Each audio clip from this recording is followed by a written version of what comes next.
Čaute, volám sa Boris a pre tých, čo ma nepoznajú, živím sa tým, že natáčam videá. No a okrem kvalitného a pekného obrazu je pri videu veľmi dôležitý aj kvalitný zvuk. Mne osobne vadí to, že ak je video neviem aké pekné, čo sa týka obrazu, ale má zlý zvuk, tak je to pre mňa jednoducho nepozerateľné. No a presne o tom bude aj dnešné video.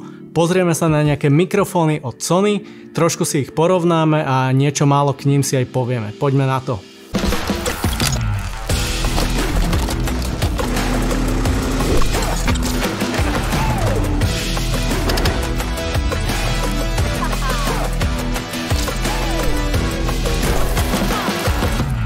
Ešte takto na začiatok, všetky mikrofóny, ktoré si dneska ukážeme, sú bezkáblové, čo je za mňa obrovské plus a signál, alebo teda zvuk prenášajú pomocou takýchto pinov cez multi-interface shoe. Jednoducho sa tam nacvaknú a to je všetko vybavené, čiže žiadne kábliky, za mňa veľký palec hore. Ako prvý tu mám tento malý, najľahší, najlacnejší mikrofón, je to Sony ECM G1.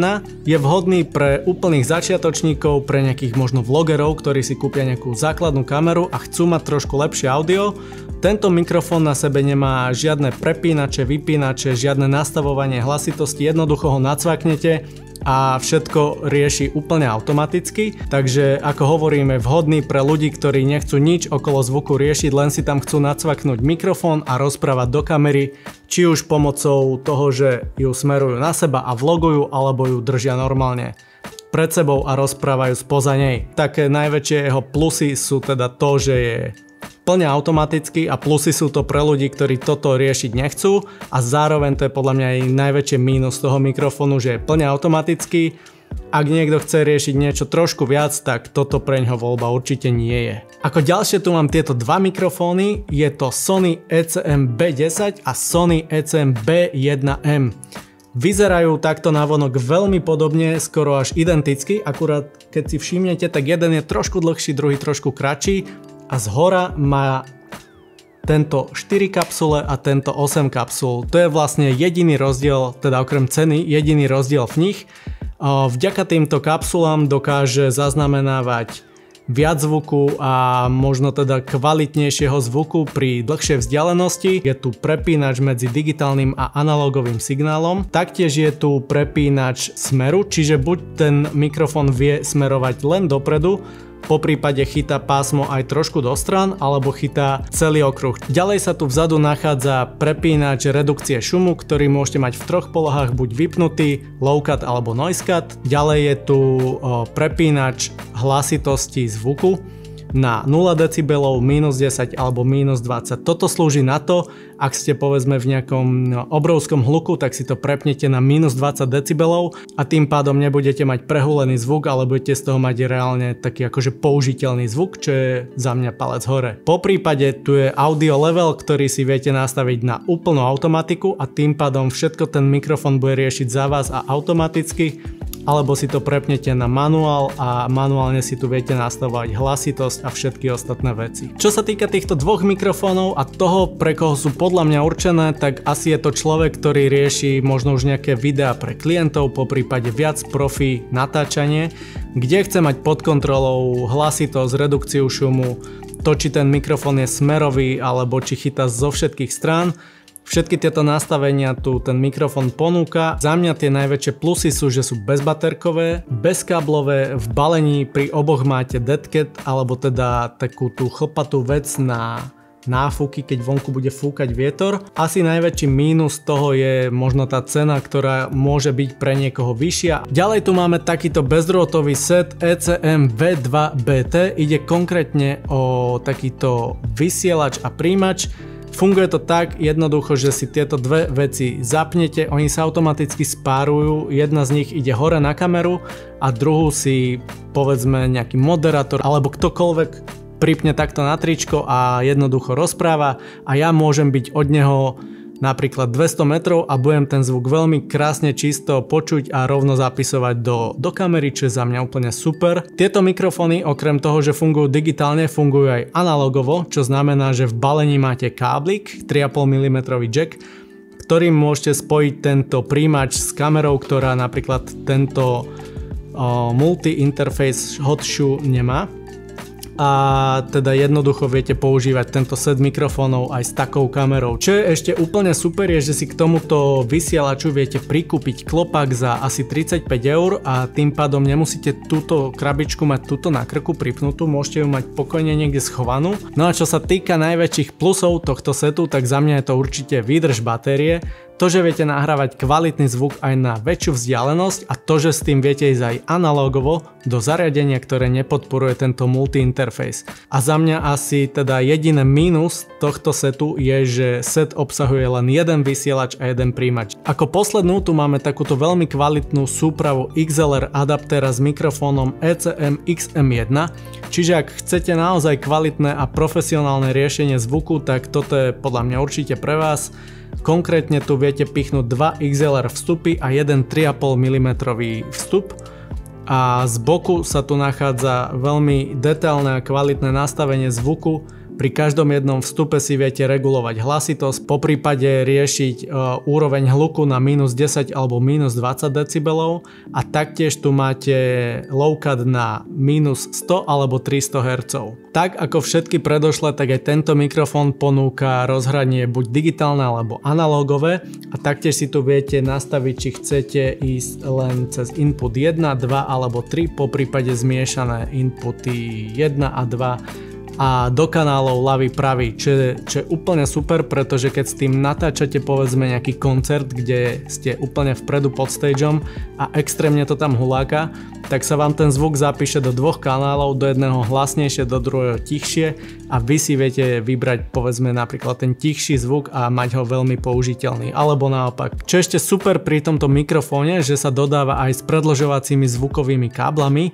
To znamená, že ak máte nejaký cage alebo rig na kamere, mikrofón môžete umiestniť v zásade kamkoľvek, lebo tým predĺžovacím káblom to pekne spojíte a nemusíte ho mať teda len a výhradne v strede kamery.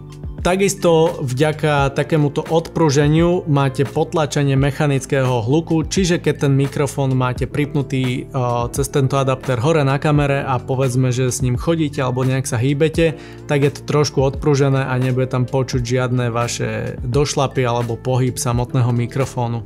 Najväčšie plusy tohto mikrofónu alebo tohto setu za mňa sú určite, že má rozšírené možnosti nahrávania hlasitosti pri jednotlivých vstupoch, nahrávanie do dvoch kanálov s odlišnou hlasitosťou pri jednom vstupe, no a samotná kvalita zvuku. A najväčšie mínusy sú za mňa jeho veľkosť a nemotornosť, jeho cena a to, že je tam jemná interferencia pri digitálnom nahrávaní cez tento audio jackový vstup, keď tú kameru napájate cez USB-C. Jednoducho to tam počuť, jak to tam bzučí. Tento mikrofón je podľa mňa určený pre profíkov, pre ľudí, ktorí chcú mať naozaj kvalitne nahratý zvuk a chcú mať všetky možnosti nahrávania zvuku.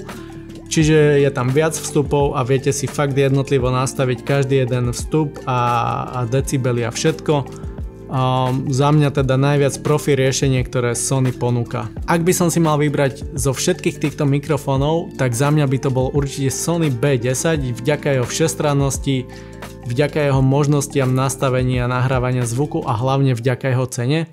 No ale ak by som si mal vybrať to najkvalitnejšie riešenie, tak by to bolo určite toto Sony K3M s tým najkvalitnejším smerovým mikrofónom, ktorý Sony aktuálne ponúka. Takže toto je zvuk z kamery v štúdiu, je tam mikrofón Sony ECM G1 a ja sa nachádzam asi meter, možno meter a niečo od kamery. Teraz máme na kamere mikrofón Sony ECM B10, to je ten kratší.